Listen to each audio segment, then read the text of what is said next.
आई, माझं एकदा ऐक ना गं आई. मी आता मोठी झाले असं तूच नाही का म्हणालीस? मग मलाही सगळ्यांसारखा एक छानसा मोबाईल फोन पाहिजे की नाही? हो हो, कशासाठी म्हणजे काय? बोलण्यासाठीच ना असतो मोबाईल. हो हो. वा, गंमतच आहे. ताईने मागितला की लगेच मिळतो. दादा तर कॉलेजला सुद्धा नेतो त्याचा मोबाईल.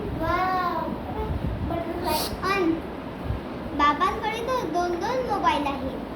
आणि आम्ही मागितला की म्हणे गरज काय त्याची? ए तायडे, उगीच काहीही बोलू नकोस हा. तुला मिळाला होता तेव्हा मी काही बोलले होते का?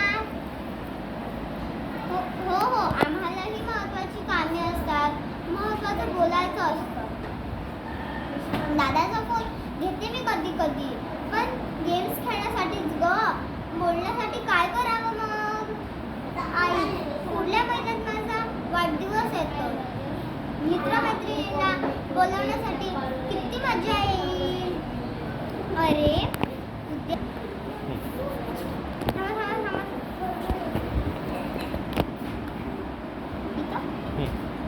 हॅलो, उद्या संध्याकाळी माझी बर्थडे पार्टी आहे. तू जरा लवकर येशील ना? हो, घरीच गच्चीवर. हो हो, तू जरा लवकर येशील ना? गुड. अगं खूप धमाल करूया.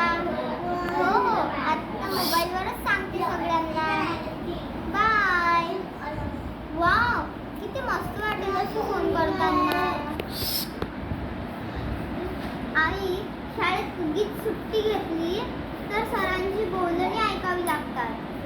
त्याच्यापेक्षा पापा कसे घरूनच ऑफिसमध्ये फोन करतात, तसं घरून सरांना फोन करायचा. Hello, good morning sir. मला घरी महत्त्वाचं काम आहे जरा. आज सुट्टी हवी आहे. हो हो हो, उद्या नक्की येणार. Thank you sir.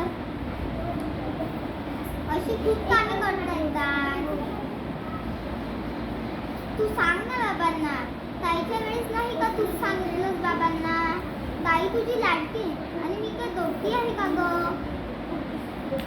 माझा मोबाईल आला, तुझ्याकडे नसला, मग मलाही नको का मोबाईल? माझा मोबाईल आला की तो आपण दोघी मिळून वापरूया. हो नक्की. आजी, तू आईला नको रागावू. काय म्हणतेस?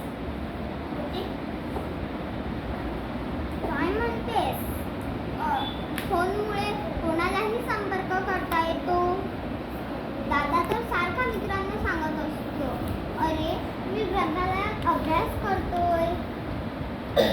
तू म्हणतेस ते खरं, पण आम्ही मुलं नाही करणार असं मोठी माणसंच करतात. आम्ही मुलं नाही करणार अशी. आजच्या हाती देऊन तर बघा एकदा मोबाईल. आई, तू बाबांना सांग ना, मग बघू काय होतंय ते. थँक्यू.